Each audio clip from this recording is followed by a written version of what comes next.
Hello and welcome to a new video. Today I'm going to give you a hot take.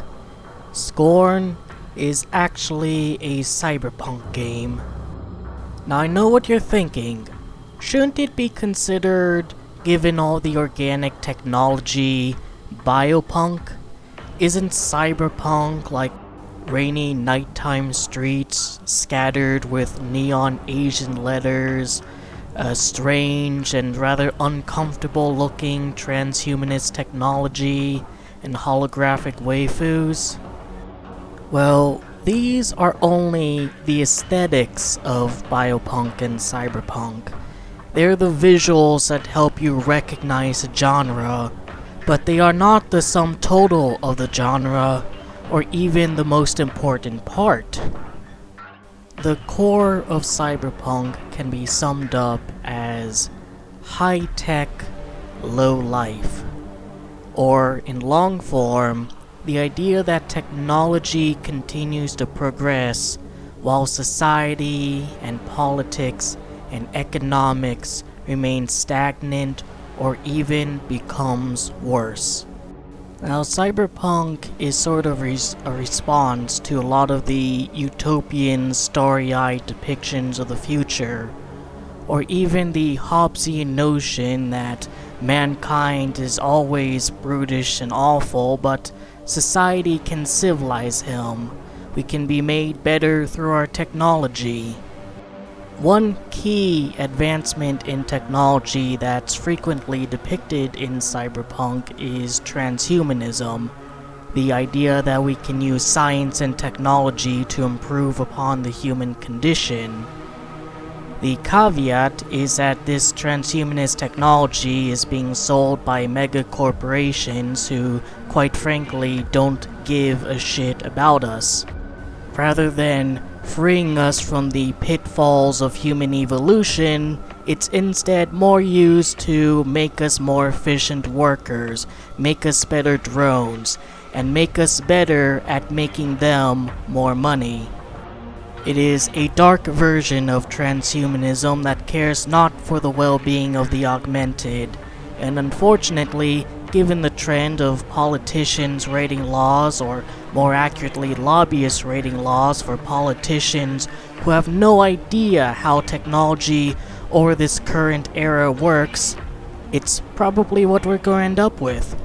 But no flying cars, no liberating transhumanism, no holographic AI waifus, no virtual reality indistinguishable from our own.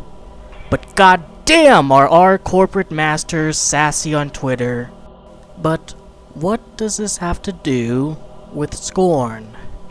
Consider that element of dark transhumanism, the idea that the augmentations are not meant to help the augmented, but instead to make the augmented a better worker, a more productive worker. And in order to do that, they have no need to consider the state the augmented is left in.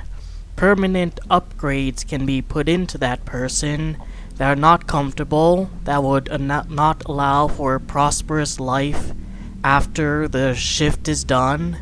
In fact, that person might permanently be on shift, never able to leave his job, never able to say goodnight and go back to a home and his own life.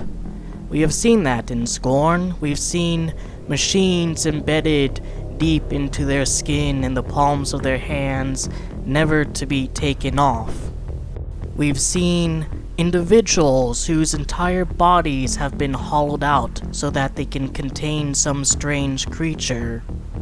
We've even seen biological artifacts uncomfortably added to an individual for some utilitarian sake, and this is not a pleasant world to live in. This is not one that most transhumanists dream of when they want to improve upon the human body, but probably does make them more efficient at their job, just like the many augmentations that would exist in a standard cyberpunk story.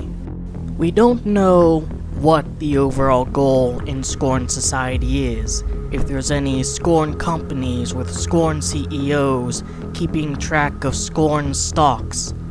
But we do know that there is some purpose to all this madness.